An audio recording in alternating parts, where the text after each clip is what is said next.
माननीय सभापति जी, मैं आपके प्रति बहुत ही आभारी हूँ कि आपने बजट पर मुझे बोलने का अवसर दिया है।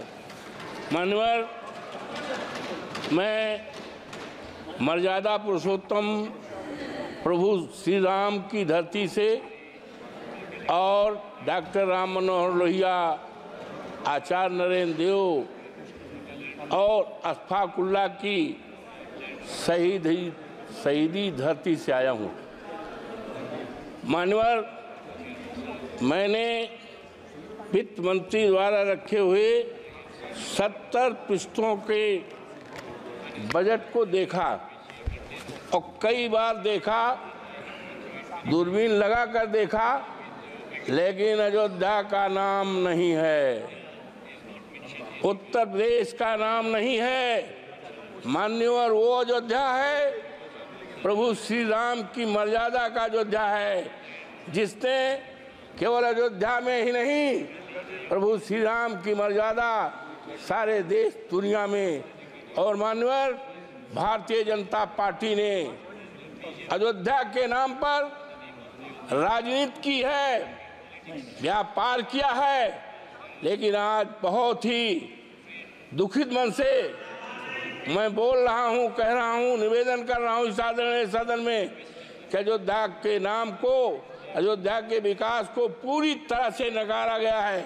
मान्यवर, इसलिए कि मैं दलित जात का हूँ और सामान्य सीट से हमारे नेता अखिलेश यादव जी ने टिकट दिया था और 22 जनवरी से लेकर जब तक मान्यवर चुनाव हुआ था, देश के कोने कोने से लोग आए अवधेश प्रसाद को हराने के लिए, समाजवादी पार्टी को हराने के लिए, अखिलेश यादव के उम्मीदवार को हराने के लिए। लेकिन प्रभु श्री राम की कृपा मान्यवर मेरे ऊपर, इसलिए उनको नकार दिया है।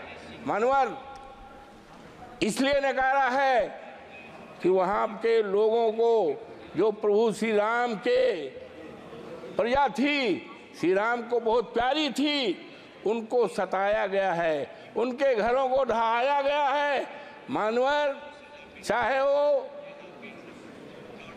रामपथ का मामला हो, चाहे एरोड्रम का मामला हो, चाहे अन्य निर्माण का मामला है, लोगों के 2-2 पीढ़ियों के मकान को बुलडोजर लगा करके ढहाया गया है। बच्चे चिल्लाते थे, महिलाएं रोती थी, बुजुर्ग रोते थे, और आज अफसोस के साथ कहना पड़ रहा है कि बुलडोजर चलने से, घर ढहाने से 3 लोगों के नगर के मौतें हुई हैं। इसीलिए भारतीय जनता पार्टी को पूरी तरह से नकारा गया है। मान्यवर, जब माननीय उच्चतम न्यायालय ने अयोध्या को मंदिर निर्माण का आदेश दिया, तब बड़े पैमाने पर जमीनें खरीदी गईं, जमीनों में घोटाला किया गया। एक जमीन ऐसी है मान्यवर कि 2 करोड़ की थी और 2 घंटे के बाद उसको 18 करोड़ में बेचा गया है। ये खरीदने वाले कोई दूसरे नहीं हैं, वो भारतीय जनता पार्टी के लोग हैं। किसानों को बर्बाद किया है, तबाह किया गया है, और इसीलिए जनता आज नाराज है, पूरी तरह से नाराज है। और अगर किसी ने काम किया है तो माननीय हमारे नेता माननीय अखिलेश यादव ने किया है। उन्होंने मेडिकल कॉलेज बनाया है, सिविल लाइन बनाया है और बिजली के तार को अंडरलाइन किया है। इन्होंने तो केवल छलने का काम किया है अयोध्या की जनता की।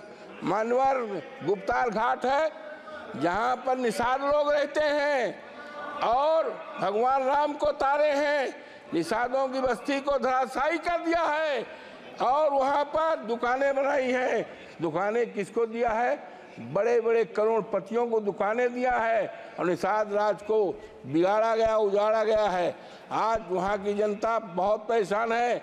माननीय, हम कहना चाहते हैं इस आदरणीय सदन में कि इतनी नाराज है, 27 में जब चुनाव होगा तो भारतीय जनता पार्टी का सफाया हो जाएगा और जब 29 में फिर चुनाव आएगा तो इस देश में भारतीय जनता पार्टी का सफाया हो जाएगा। और हमारे नेता ने कहा है कि हम अयोध्या को ऐसा स्थान बनाएंगे, ऐसा शहर बनाएंगे, दुनिया को लोग उसको देखने आएंगे, एक उदाहरण रहेगा। इन्होंने तो चौपट किया है। मानवर, हम एक बात कहना चाहते हैं कि आदरणीय सदन की एक कमेटी बना दी जाए और कमेटी इस बात की जांच करे कि कितना घोटाला हुआ है, जमीन किसने खरीदी है, और निर्माण चाहे रामपथ में हुआ हो, चाहे मानवर हवाई अड्डे में हुआ हो, चाहे रेल में हुआ हो, और जमीनों में उसकी जांच करा ले और जांच को रिपोर्ट माननीय सदन के सामने रखी जाए तो दूध पानी का पानी अलग हो जाए। और किस तरह से अयोध्या को ठगा गया है, उसको नकारा गया है, देश के सामने आ जाएगा। इन्हीं शब्दों के साथ मैं आपके प्रति बहुत आभारी हूँ कि आपने इस महत्वपूर्ण सवाल पर, बजट पर, और बजट में हम तो उम्मीद करते थे मानवर कि 2 करोड़, हमारे प्रधानमंत्री जी ने कहा था कि भाइयों बहनों 2 करोड़ नौकरी, 100 दिन में महंगाई और किसानों का कर्जा, किसानों का आमदनी दूनी, कहीं 70 पेज में। और माननीय आज कहना है कि ये एक बहुत बड़े शायर हैं, उन्होंने साफ लिखा है,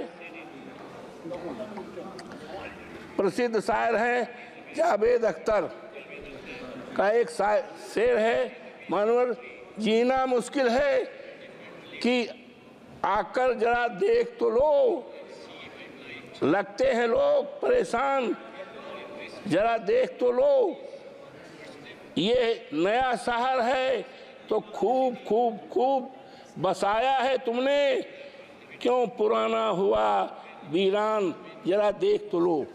तो ये मानवर, ये सरकार पूरी अरे अयोध्या का मामला है, अरे मानवर ये नकार दें, आपसे तो हम उम्मीद करते हैं मानवर, ये सरकार दलित विरोधी है पूरी तरह से। एक बहुत बड़े विद्वान थे, बीसी थे, बरघा यूनिवर्सिटी के, जो मध्य प्रदेश में है, उन्होंने डॉक्टर भीमराव अम्बेडकर पर अच्छी किताब लिखा है, रिसर्च किया है, उनको सस्पेंड करके उनको नौकरी से निकाला गया है, जबकि वो देश में सबसे बड़े काबिल केवल अगर है तो शेड्यूल कास्ट में पैदा हुए थे। ये इनके ऊपर मानव ज़्यादा नहीं, ये वित्त मंत्री जी का ये है, और ये हमारे आदरणीय राष्ट्रपति जी का है, और ये कवर होना चाहिए था राष्ट्रपति जी के लिए, लेकिन ये क्या हो रहा है, इससे ज़्यादा क्या कहा जा सकता है कि अनुसूचित जात के लिए एक मजाक है। ये राष्ट्रपति हमारे देश की गौरव है, लेकिन क्या है, ये शेड्यूल कास्ट हमारी कौम में पैदा हुई, ये अब देश में चलने वाला नहीं है। अयोध्या से कंक्लूड, अरे नहीं मनोहर, अयोध्या से जीते हैं, पूरे देश में सफाया हो जाएगा। और हमारे नेता आदरणीय अखिलेश यादव ने कहा है कि हम अयोध्या को ऐसा स्थान बनाएंगे, दुनिया के लोग वहां देखने आएंगे। इन्होंने तो व्यापार किया है, इन्होंने ठगा है, और एक शेड्यूल कास्ट के यहाँ हमारे प्रधानमंत्री जी चाय पीने गए थे और कहे बहुत बढ़िया हो जाएगा। हरिजन बिरादरी के यहाँ चाय पीने गए थे और कहा था ये बहुत अच्छा हो जाए, विकास कर जाएगा।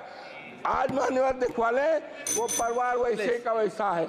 ये अयोध्या को ठगा है, व्यापार किया है, ये अयोध्या, और इसकी जांच कराई जाए। मान्यवर आपको बहुत बहुत धन्यवाद। Thank you. Shri Mithun Reddy.